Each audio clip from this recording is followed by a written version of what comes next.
Hello, it's Sonny Green, the Spiritual Englishman. This is a game on chess.com. I love to play chess. It's one thing that helps me crack on in life, really. It helps me stay clean. I'm kind of obsessed about it.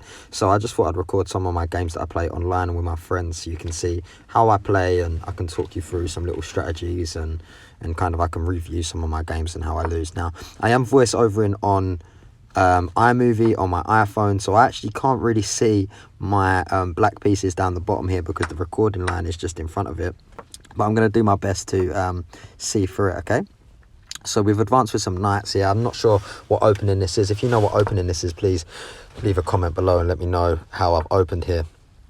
So I'm obviously putting pressure on his knight there with a pawn. I've got both knights out. He's coming forward. See, I always look to castle as soon as possible and get as many of my back pieces out as soon as possible as well, just because I just feel that it puts you in a much better position, especially as a kind of like beginner chess player who's not really an expert. It's served me quite well. So we've gone knight for knight there. Now this guy was higher ranked than me. See, I've put my queen out there. He's put his queen there. We've exchanged.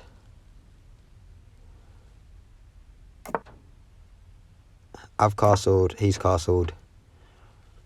And I mean, you know, we're in a pretty even spot here.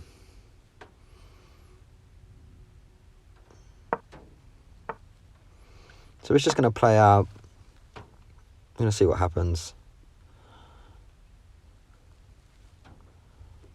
Again, where he has castled, I'm just going to try to target his pieces, move a few of his pieces out and see if I can get a cheeky checkmate in on that corner there.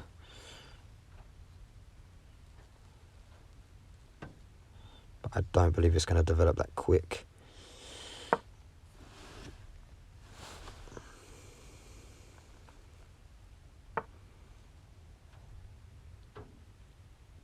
So yeah, man, chess is brilliant. I really love chess. I'd encourage people to play chess as well. And if you enjoy chess, subscribe to this channel. I'm going to be uploading a lot of games as well, and talking about like kind of the mythology, the method. I don't know if mythology. I'm inventing words here, but yeah, the vibe and the method of how to play chess and how it's helped. We actually use it as well as a form of youth work in schools now, and it's really helping people, especially like me. I've got like ADHD, those kind of behavioural issues, and for me chess has really helped me.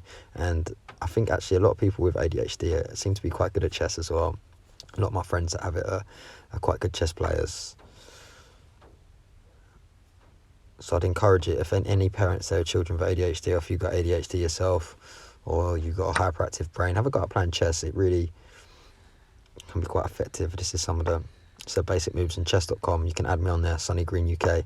We can have some games. So he's going to attack that pawn there. So I've brung my bishop up on the white square. He's going to come and protect that now, so he just doesn't take the pawn.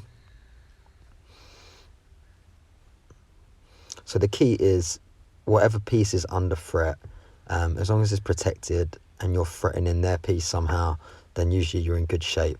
I don't really like to take risks at this, like as in I don't like sacrificing pieces at this point. I try and play piece for piece and just try and put the pressure on until their player makes a mistake, and I've done quite well playing like that. I think if you just sacrifice pieces, you give pawns away, you give bigger pieces away just without really taking theirs. I just don't feel as soon as you go down, if you're up against a good chess player and you're already down a few pieces, you're just not going to win. It only takes one mistake in chess and it's all over. Now I'm putting the pressure on. Obviously his rook, or some people call them castles, his rook is worth about 5 points on a chessboard and the bishop's only worth 3. So if you can take their rooks, you get in quite a strong position. I always look to try and exchange them for some of their pieces. So I'm just putting the pressure on his rook now. He's gone down there. That was a good move by him. He took that piece. I could have actually went down there, and if you see, I could have took his rook. If bishop to rook would have been the best move there, but I made a mistake. That was a big mistake, and I went forward. But the way it played out was actually all right, because I'm just trying to go for the mate here. I'm putting pressure on. So he's coming in there. I'm going to bring my rook over. Here looks like a pretty whack position, but as you'll see in a sec, I'll turn it round.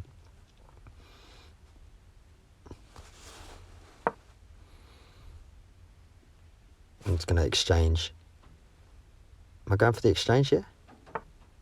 No, I'm bringing my rook into play.